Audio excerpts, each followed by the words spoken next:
আল্লাহর এক বান্দা ছিল নামাজে সেজদায়। তখন আল্লাহ রাব্বুল আলামিন তাকে ডাক দিয়ে বলে, বান্দা তুই যতই নামাজ পড়, যতই সেজদা কর, তোর জায়গা জাহান্নাম। এই কথা শুনে বান্দাটি বলল, আলহামদুলিল্লাহ। আল্লাহ তখন বলে, এই বান্দা, জাহান্নামের কথা শুনে কেউ আলহামদুলিল্লাহ কয়? বান্দা তখন বলে, আল্লাহ, জাহান্নামের মালিকও তুমি, জান্নাতের মালিকও তুমি। তুমি আল্লাহ খুশি হয়ে যদি আমাকে জাহান্নামও দাও, তাও আমার আপত্তি করার কোনো অধিকার নেই। আল্লাহ তখন বলেন, বান্দা, জাহান্নামে গেলে তুই পুড়ে যাবি, তোর খুব কষ্ট হবে।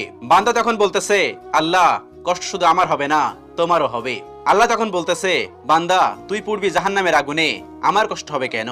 বান্দা তখন বলে, আল্লাহ, কোনো মায়ের কোল থেকে যদি কোনো বাচ্চা পানিতে পড়ে যায়, তাহলে কোনো মাই দূরে দাঁড়িয়ে থাকতে পারে না, দৌড়ে গিয়ে বাচ্চাকে কোলে নেয়। আমার বিশ্বাস ওই মায়ের চেয়ে কোটি কোটি গুণ দয়া তোমার বেশি। আমাকে জাহান্নাম দিলে তুমিও আল্লাহ শান্তি পাবে না। আল্লাহ তখন বলে, বান্দা, এই দলিল তুই কই পাইলি?